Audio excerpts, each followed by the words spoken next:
नमस्कार दोस्तों, इतिहास गवाह है में आपका स्वागत है। आज के एपिसोड में हम लोग बात करेंगे the time period between 1945 and 1947 where basically the bitter sweet reality of independence along with partition comes to be true. और क्या उस दौरान हुआ, क्या स्टेप्स लिए गए, क्या डिस्कशंस हुए, इसकी हम आज चर्चा करेंगे, हम डिस्कशन करेंगे। तो सबसे पहले तो हमें यह समझना चाहिए थोड़ा सा कि why did British ultimately leave India, what were the different reasons, और इसको हम 3 कैटेगरी ऑफ रीजंस में डिस्ट्रीब्यूट करके देखेंगे। The first is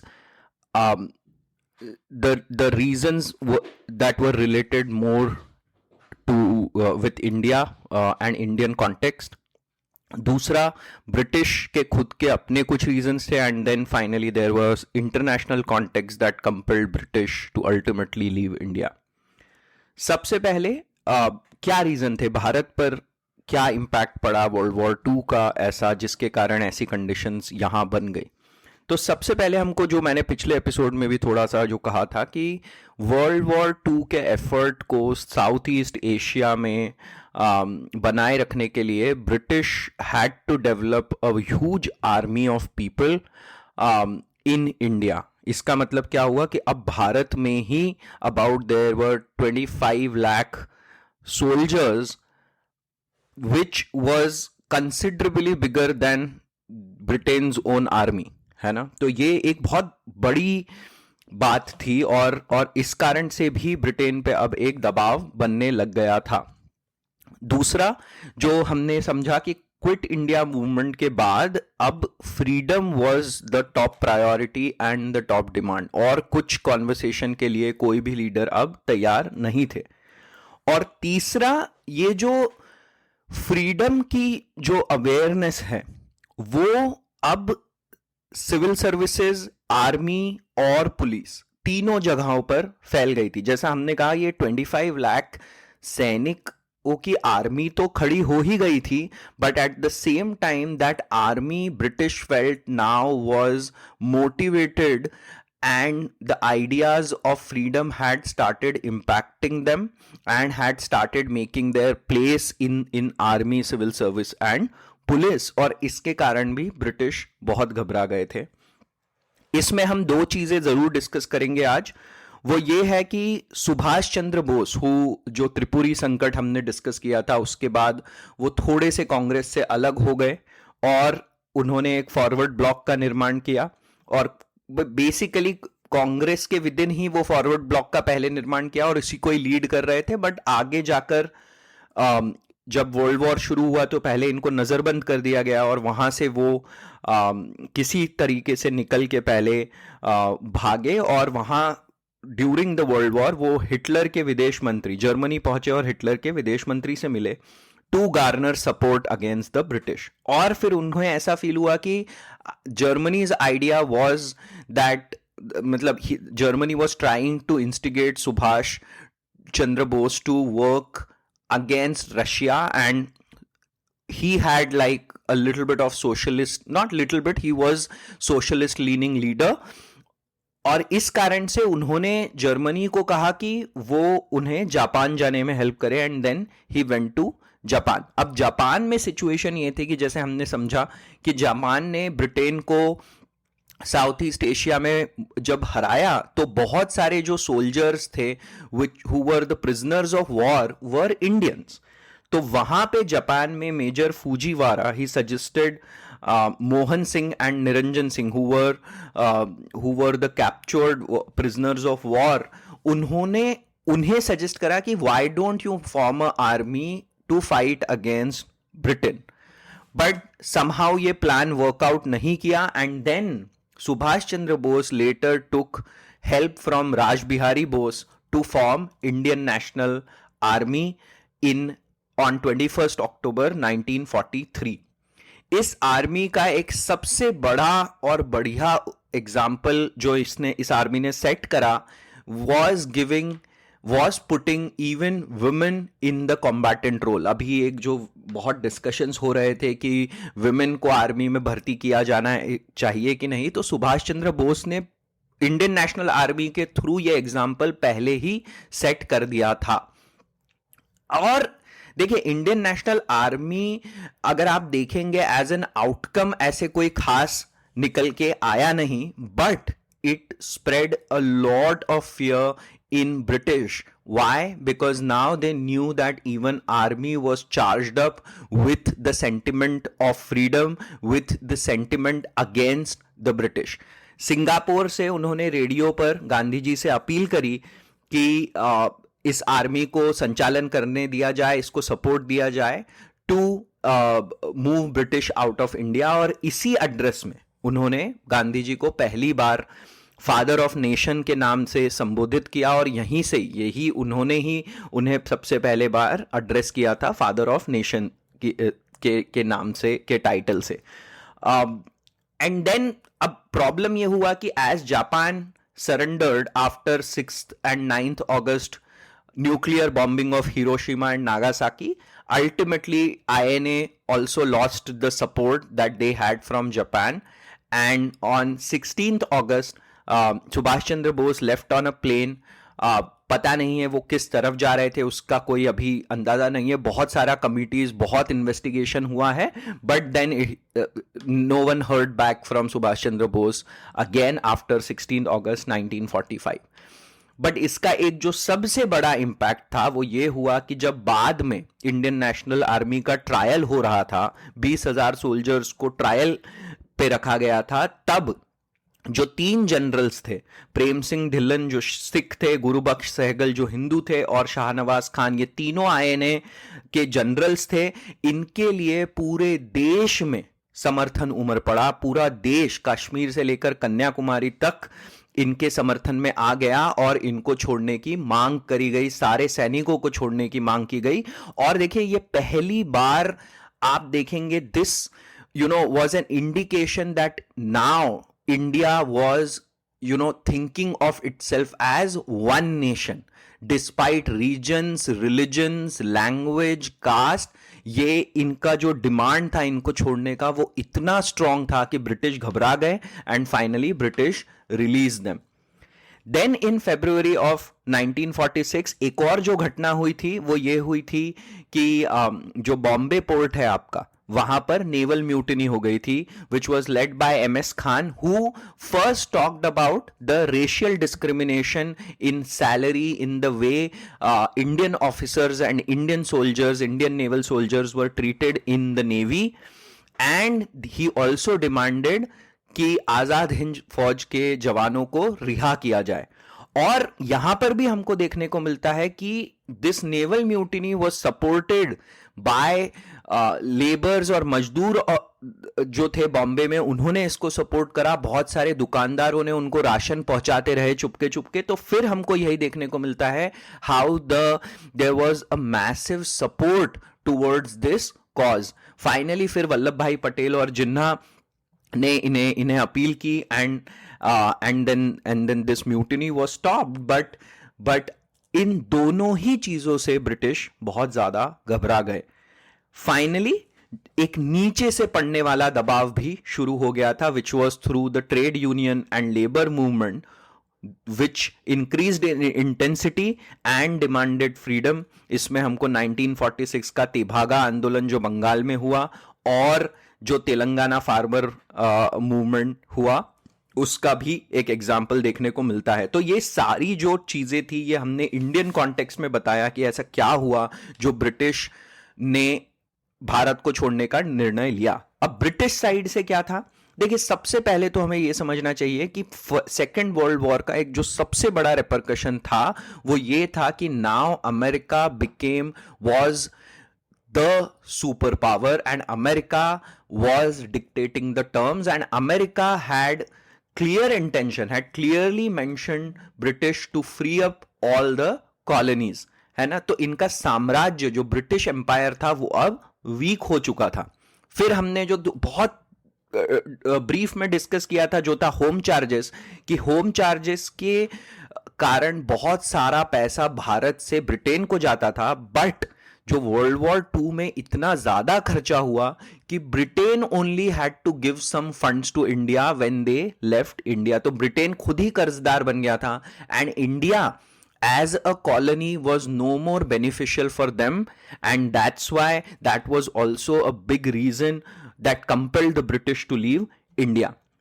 and finally आप देखेंगे उस समय ब्रिटेन में भी सत्ता बदली, गवर्नमेंट का चेंज हुआ।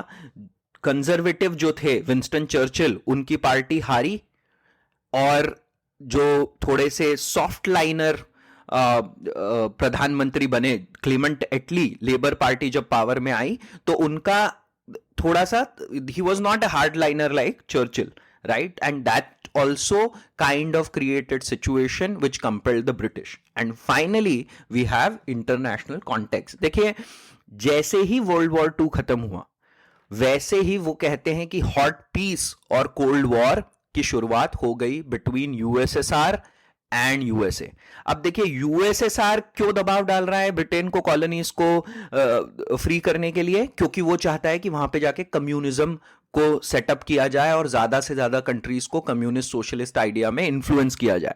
यूएस क्यों चाहता है? Because it wants to set up capitalist markets, and that's why it is also creating pressure. ये दोनों ही अब ब्रिटेन पे ये प्रेशर बना रहे थे कि तुम इंडिया को छोड़ो। तो ये सारे रीजन जब हम देखते हैं, इंडिया का कॉन्टेक्स्ट, ब्रिटेन का कॉन्टेक्स्ट और इंटरनेशनल कॉन्टेक्स्ट, तो हमें समझ में आता है कि why did Britain ultimately decide to free India and leave India.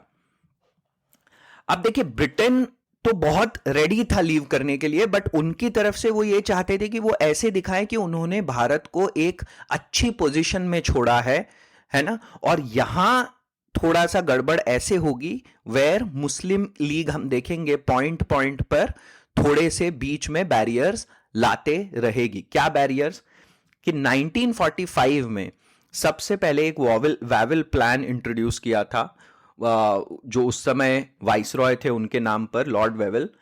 और वेवेल प्लान में क्या था कि एक वाइसरॉय की एग्जीक्यूटिव काउंसिल को बनाया जाएगा जिसमें कांग्रेस और मुस्लिम लीग का इक्वल रिप्रेजेंटेशन होगा। और ये एग्जीक्यूटिव काउंसिल जो है, it will act as an interim government, and it also talked about the Indianisation of all the services, and there were 2-3 other clauses. But the main problem for Muslim League ने क्या problem create करा? यहां पर उन्होंने अपना सबसे पहली बार वीटो पावर को यूज किया, और उन्होंने क्या कह दिया, क्योंकि कांग्रेस ने क्या किया कि जो वाइसरॉय काउंसिल में थी उसमें 2 या 3 मुस्लिम मेंबर्स को भी अपनी तरफ से नॉमिनेट किया। क्योंकि देखिए, कांग्रेस बार बार ये कह रही है कि हम इंडिया को रिप्रेजेंट करने वाली पार्टी है, हम किसी धर्म या स्पेसिफिक संप्रदाय की पार्टी नहीं है। बट मुस्लिम लीग क्या कह रही है कि it is the sole representative of Muslim voice in India. इसलिए वो लोग वावेल प्लान पे वीटो लगा देती है Muslim League, and it doesn't move forward. अब थोड़े अंग्रेज भी यहां पर, ब्रिटिश भी परेशान हो जाते हैं, उनको समझ में आ जाता है कि ये वीटो का बहुत ज्यादा उपयोग किया जा रहा है ना। और फिर क्या होता है, दिसंबर 1945 के जो इलेक्शंस होते हैं उसमें Congress, although they performed well, but अब प्रॉब्लम यह हुआ है कि Muslim League also performs increasingly well and they win in the province of Bengal and Sindh. Bengal और सिंध में उनकी सरकारें बन जाती है, and this is a huge difference from 1937 election. 1937 election के बाद ऐसा कहते हैं कि नेहरू थोड़े से एरोगेंस में आ गए थे, एंड ऑलमोस्ट ऐसा डिक्लेयर कर दिया था कि अब भारत में 2 ही पार्टियां हैं, एक कॉलोनियल पार्टी है which is led by British, और दूसरी एक नेशनलिस्ट पार्टी है विच इज कांग्रेस, और बाकी सारी पार्टियों को उन्होंने साइड कर दिया। जैसा हमने एक और बात कही थी कि 1937 के परफॉर्मेंस के बाद जिन्ना बहुत ज्यादा सतर्क हो गए, बहुत ज्यादा चिंतित हो गए थे, and therefore he work to increase the base. ये कम्युनल आइडिया अब जन सामान्य में पहुंचा दिए, और अब 1945 के इलेक्शन रिजल्ट में साफ साफ दिख गया था कि अब जनता में भी जो संप्रदायवाद की भावना थी, जो कम्युनलिज्म की भावना थी, वो बहुत अच्छे से घर कर चुकी थी। फिर मार्च 1946 में ये जो वीटो वाला ये चीज है, तो अब British give an ultimatum to Muslim League, और वो ये कहते हैं कि भाई देखो, माइनॉरिटी के विचार इंपॉर्टेंट है, but they can not take over the general consensus of a large population, है ना। ऐसा नहीं कर सकते कि आप हर चीज को इस तरीके से डिरेल करो। एंड फिर उस कॉन्टेक्स्ट में मई जून में इन 1946 एक कैबिनेट मिशन लाया जाता है, और कैबिनेट मिशन में बेसिकली ये कहा जाता है कि देखो, पार्टीशन जो है वो एक प्रैक्टिकल रियलिटी नहीं है। क्यों नहीं है? क्योंकि भले ही सिंध और बंगाल यहां पर मुस्लिम लीग की सरकारें हैं, बट यहां पे भी हिंदू पॉपुलेशन है, और how will we think about their voice if we just make this partition based on one single religion.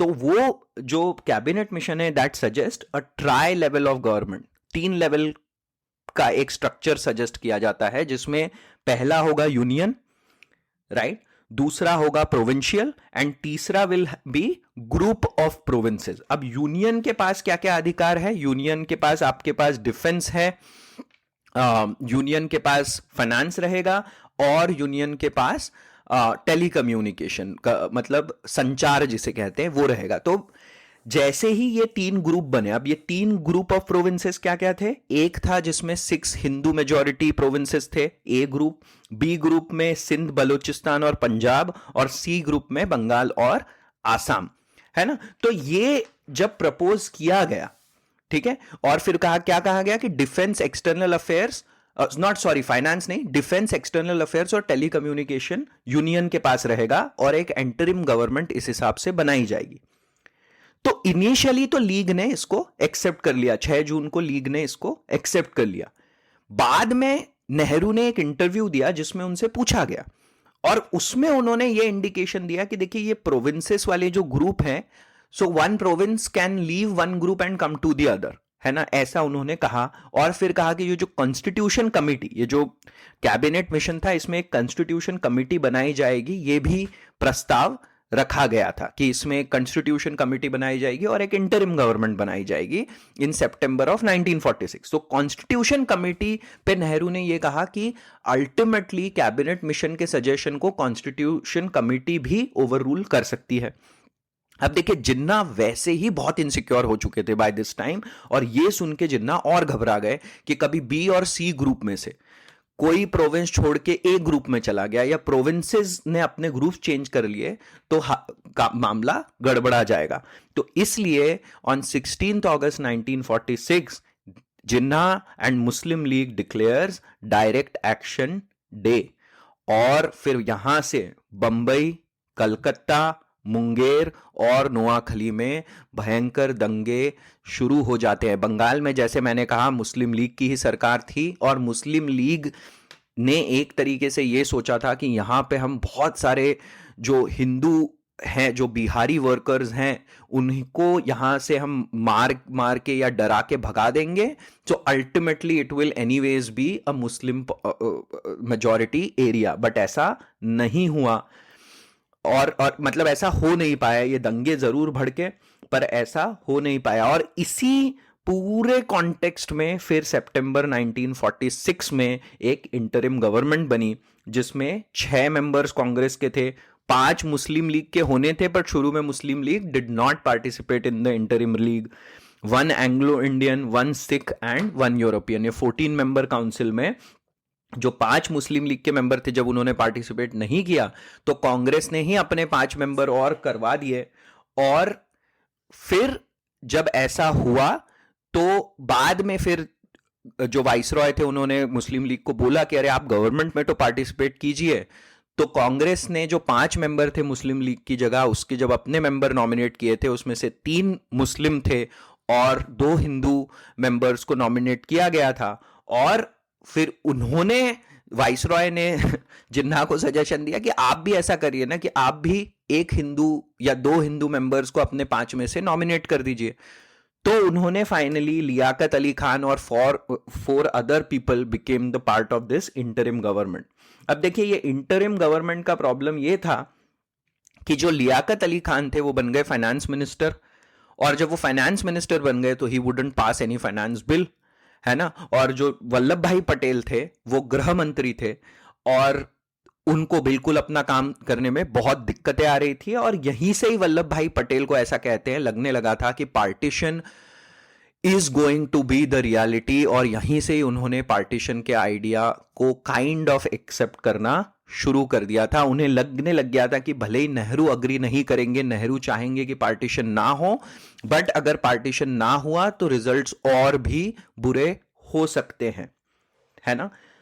Now in March of 1947, अभी देखिए अभी भी जिन्ना घबराए हुए हैं। क्यों घबराए हुए हैं? क्योंकि जिन्ना को बार बार ऐसा फील होता है कि जो आपका पंजाब है, जो आपका नॉर्थ वेस्ट फ्रंटियर प्रोविंस है, उसमें तो अभी भी मुस्लिम लीग की सरकार नहीं है। नॉर्थ वेस्ट फ्रंटियर प्रोविंस में इनफैक्ट कांग्रेस की सरकार थी, और खान अब्दुल गफ्फार खान के छोटे भाई वहां के प्रधानमंत्री थे। प्रधानमंत्री कहा जाता है उस टाइम प्रोविंशियल इलेक्शंस में जो हेड होते थे उसको। और पंजाब में खिज्र हयात खान की सरकार थी, और अब इनके अगेंस्ट जिन्ना ने क्या किया?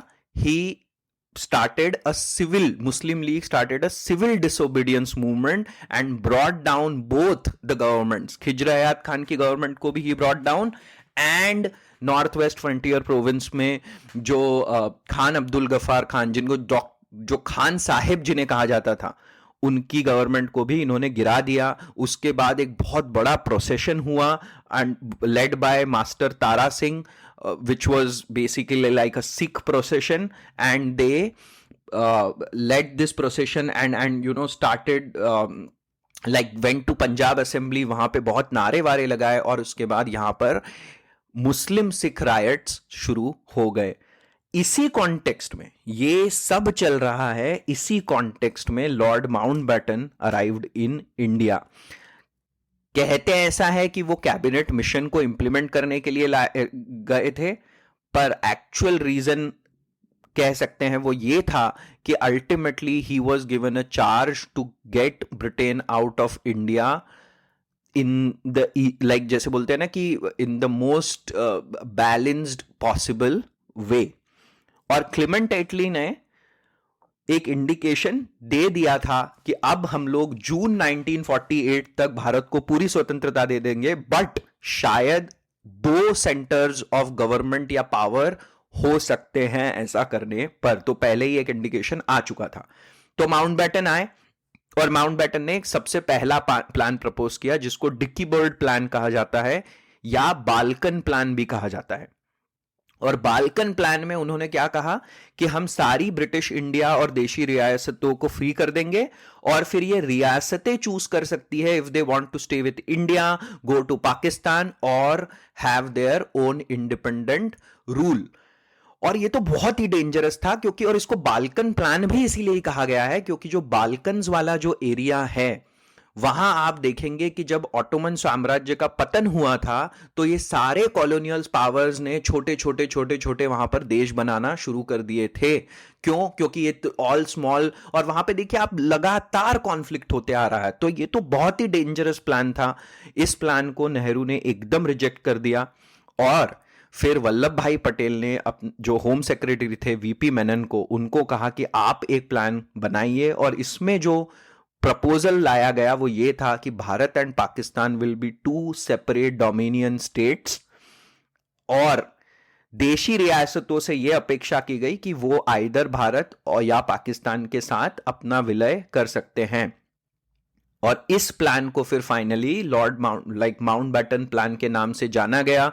इस प्लान को प्रपोज किया 3 जून 1947। इसको गवर्नमेंट ने बहुत ज्यादा प्रायोरिटी दी ब्रिटेन में, और फाइनली इसको 18 जुलाई को ही पार्लियामेंट से स्वीकृति मिल गई, अप्रूवल मिल गया, and the crown approved this plan on 4 August 1947। Finally 14 और 15 अगस्त को ये प्लान भारत और इंडिया के कॉन्टेक्स्ट में लागू किया गया। तो क्या था माउंटबेटन प्लान, थोड़ा ये भी समझ लेते हैं। उसके क्या क्लॉजेस थे? तो सबसे पहले तो ये क्लॉज था कि सबसे पहले पंजाब और बंगाल के जो लेजिस्लेटिव काउंसिल था उसको 2 निर्णय लेने थे। क्या? कि अगर बहुसंख्यक मुस्लिम यहां से अलग होना चाहें और हिंदू जो ग्रुप्स हैं वो भारत में रहना चाहेंगे तो वो कैसे होगा। दूसरा, सिंध और बलूचिस्तान ने पाकिस्तान में जाने का निर्णय लिया। North west frontier province and Assam में प्लेबिसाइट करवाया गया, मतलब जनमत संग्रह करवाया गया। और ये इसलिए हुआ क्योंकि हमने क्या देखा, नॉर्थ वेस्ट फ्रंटियर प्रोविंस में वो सरकार गिर गई थी। आसाम में भी कांग्रेस की सरकार थी, नॉर्थ वेस्ट फ्रंटियर प्रोविंस में भी कांग्रेस की सरकार थी, बट दोनों जगह प्लेबिसाइट करवाया गया। बेसिकली जनता से पूछा गया कि आपको किस तरफ जाना है। और फिर दोनों कंट्रीज की, दोनों नेशंस की बाउंड्री को बनाने के लिए सिरिल रैटक्लिफ, जो कभी आज तक इंडिया नहीं आए थे, उनको एक बाउंड्री कमीशन का हेड बना दिया गया और उन्होंने ही ये बाउंड्री को ड्रॉ किया। आप सोच रहे हैं कितना जल्दबाजी में ये सब काम किया जा रहा है, without any sort of due diligence. ये बात को आप प्लीज अच्छे से समझिए। एंड देन दो राष्ट्रों के, जैसे वो ब्रिटेन में, मैंने कहा Britain owed some money now to India after the world war, तो that fund was to be divided between India and Pakistan. ये कुछ 4 या 5 क्लॉजेस थे माउंटबैटन प्लान के, and that brought the reality of independence as well as partition to be true for our country. ये बहुत ही important topic है। आज थोड़ा सा एपिसोड लंबा हो गया, इसलिए आज हम यहीं पर इसको पॉज करेंगे, बट अगले एपिसोड में हम देखेंगे कि there is always that discussion कि who was responsible for the partition and could we avoid partition at that time. ये दोनों क्वेश्चन पे बहुत डिस्कशन होता है, हम भी इस पे थोड़ा सा डिस्कशन करेंगे, बट वो अगले एपिसोड में। सुनने के लिए आपका बहुत बहुत धन्यवाद। अंटिल नेक्स्ट टाइम, जय हिंद।